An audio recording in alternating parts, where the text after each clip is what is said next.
Good afternoon. This is Valerie Shoup with Heritage Institute of Sustainability in Dallas, Texas, and I am super excited to be sharing with you today another class in our 2021, A Year of Sustainability. And I think you will really enjoy today because today we are talking about energy planning.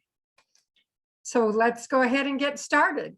Now, as you know, when we talk about sustainability, this series is about personal sustainability, and we're expanding on your relationship between sovereignty and sustainability and learn about stepping into your own power and becoming sustainable. And as you know, I believe that sustainability is very close to Maslow's hierarchy of needs. So you must take care of yourself, whether you're a sustainability professional or other. Take care of yourself, and then you can take care of your job or whatever else your responsibilities might be. So I want to be sure that you're drinking plenty of water, you're eating clean, you're creating a gratitude journal and sharing gratitude with others in your workplace, friends, family, and so forth, and that you share a kind word each day with others and yourself. Spend time outside. You need to ground and plan for you and your family's security. So today, in talking about energy, we are definitely talking about security. So sustainability and sovereignty can be thought of as one and the same. And when you feel empowered, you enhance your ability to be sustainable. We repeat the basic tenets of sustainability each week as you start feeling into yourself and others. And as you expand yourself, you can move into the tenets of sustainability. We have talked before about M+1. So today we are focused on energy and your sovereignty over your own personal needs. And remember the concept of M+1 we've talked about before. As you become empowered, you also become more sustainable and you become into your own sovereignty. So safety is what we're addressing today. And in that safety, we want to be sure that you have reliable energy. Why do you need it? So that you're safe in your home.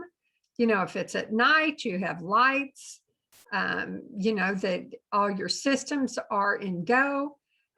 Your ability to function around your home, you need that energy, and your ability to continue on your life without interruption. If you have reliable energy, you can do that.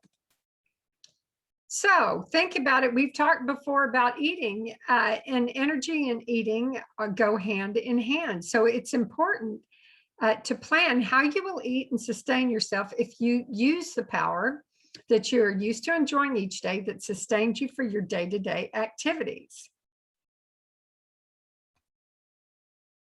So if you are like me and you have an all-electric home and your cooktop is electric, well, if you lose your electricity, you lose your ability to cook. So you have to plan for other options. So what kind of things can you plan for when you lose your power?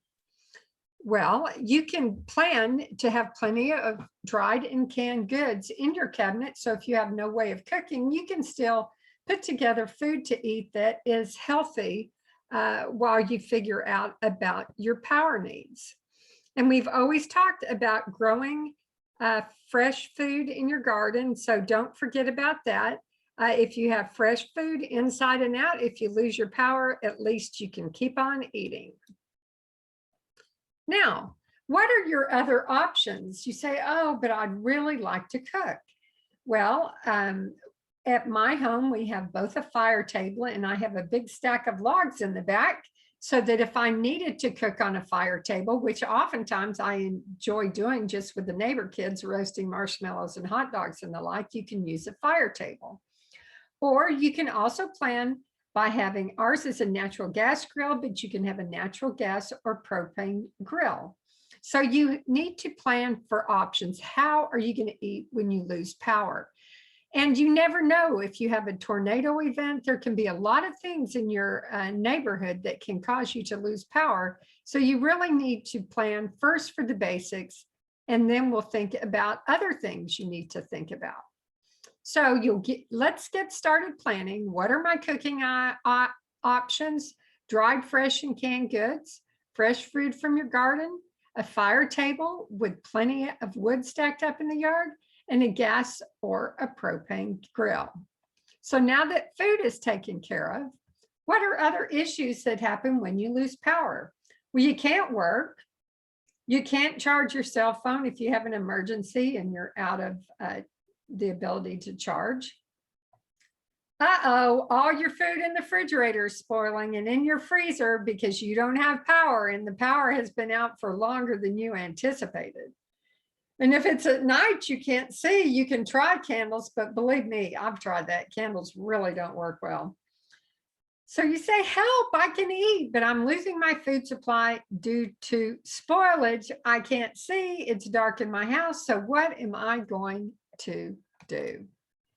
Well, I have to say, a natural gas generator is money well spent. I spent about $12,000 so that I would never have to experience the inconvenience of a power out.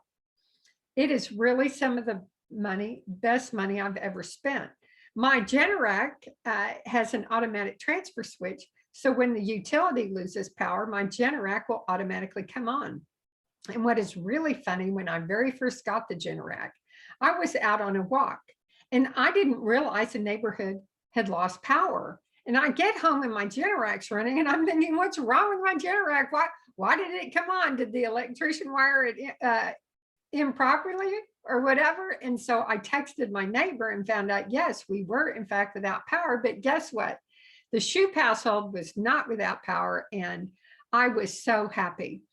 Now, I want you to know that my company, Heritage Institute of Sustainability, can help you install a Generac generator or any other kind you wish at your home today. So please feel free to call me if you would like assistance in sizing and installing your generator. You say, well, what about solar? I have solar on your house. Well, remember the rules about solar is that when you lose grid power, your solar panels automatically disconnect from the grid. And so they would be disconnected from your house as well. And also remember, solar doesn't generate power at night. Now, you can install battery backup, but battery backup is great for short durations. But in a storm event, when the power may be out for days, your batteries may not last. So if you do have battery backup, find out exactly how long the batteries are designed to last for, and whether do you want more batteries or would you rather just have a generator and know, like this last freeze event in Dallas, that you will have power either way. So there you go. What I want you to do is think about extremes. I can tell you, I used to live in Rochester, New York, and we had a house that did not have a fireplace and we lost power and it was like 5 feet of snow outside. It was very, very cold. But when you live in the North, you have things like sub-zero sleeping bags and plenty of warm clothes. And so when we went through the event, we actually had a young baby at the time. And we put sub-zero sleeping bags on the bed and we were just bundled up and we just lived through it by, it was, you know, for probably 3 or 4 days, we just lived through it by having the appropriate clothing and the appropriate sleepwear. So if you say, well, I can't really afford a generator, you need to think about yourself. If you lose power in the winter, do you have the appropriate clothing? Especially if you live in the South, a lot of people don't really plan for the cold.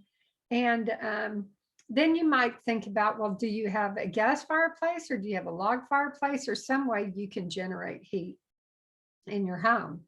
Now, I wanted to mention that we had a Ecobee thermostat because we're team players, and when the grid is suffering, the utility will turn down or up your thermostat depending on what time of year it is. And when we were in that freezing event, they turned it all the way down to 63. Now that was cold. So, but what I did, rather than trying to override the thermostat and heat the whole house, is I did have an electric space heater that I could put in my front room. And that space heater was able to keep me warm even when the utility power, had turned my thermostat way down. And the other thing, you should also plan to have like space heaters and so forth, because some people have bathrooms on the outside walls of their house, and it's possible that your pipes can freeze, even if they're insulated, if you have extreme weather like we had. And actually in this last event, I loaned my space heater to a neighbor because their pipes did freeze, and we just bundled up and toughed it out because we wanted to be a team player and not turn up our thermostat past 63. We never lost power, but had we lost power during that event, we did have our backup generator. So when you're planning for power, you want to think about extremes and always think about, N+1, N+2, N+3. What are all the things I can do? Because you may live in an apartment building or someplace where you can't install a generator, but you still need to have plans in place about what are you going to do. So what are my backup energy choices? In summary, solar's great with battery backup, and it's great for short-term energy outages. A generator is good for long-term energy outages. If there were some places that were out as long as a week, and with a generator, you won't lose power. Now, if we had lost gas and electric, well, then what's your other choices? It'd be nice to have a wood fireplace. As I said, you need to have warm clothing, sub-zero sleeping bags, and so on and so forth. And then just remember about your food and sustenance need, your cooking needs, and so forth. Whether you have a fire table, a gas or a propane grill, and that type of thing. And always have extra water. I have detailed several classes we did this year on water, but having that extra backup water, because one of the cities actually lost water for days and days, and we had extra water, and we were able to drive over and give cases of water to a friend who was in need. So in summary, while this gives you a lot of great ideas, everybody has a different situation. You may live in a house, which gives you a lot of options as far as, generators and fire tables and that type of thing, but then you may live in an apartment. And if you lose power and water in your apartment, what is your backup plan there? I've seen some neat things on YouTube about putting a candle under a ceramic flower pot, and it actually heats the flower pot, and you generate some heat. I don't know how well it would work, but I've seen a lot of DIYs. So my suggestion to you is, depending on where you live, you need to put together plans for things like losing power, and what is your plan? How are you going to sustain yourself in that situation? And definitely think about the extremes. And think about the various seasons, winter, summer, and also then what happens if you lose power due to a major natural disaster? Because you're saying, oh, well, if I lost power for a couple of days, no big deal. But if there was a major natural disaster like a hurricane, floods, tornadoes in your area, it could be quite a bit longer that you're without power. And then you need to ask yourself, what are you going to do to sustain? You should always have that a backup plan. And as I said, you need more than just N+1, N+1, 2, 3, or 4. You need to think through all that and have a plan. Every family should have a backup plan. And then check out some of the DIY things on the internet. They're really fun, and it would be an opportunity for you to have a fun activity with your family. Something else I wanted to mention, I do have, there's our neat website, GoSun. I have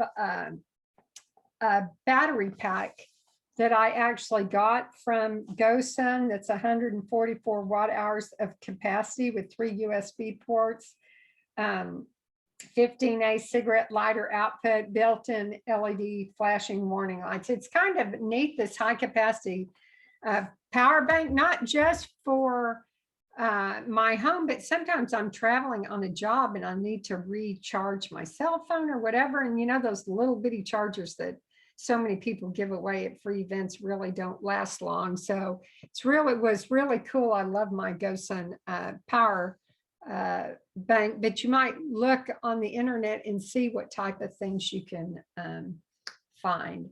So enjoy planning for your backup power needs. And if you would like me to help consult with you and your family, my website is www.heritageios.com. You can give me a call or email me. I have contractors that are very, very competitive in putting in generators, much better than I can tell you the OEM contractors will be. So I'm here to help you with all of your energy needs. If you want to put in solar or solar with backup, that is what my company does. We are all into sustainability and helping you and your family remain sustainable in all the challenging times and all through the challenges that we can possibly have. So please give me a call. I am here to help. And I hope you have a great week, and I hope you enjoyed this presentation. So that's it for this week, and we'll see you again next week. Thank you so much.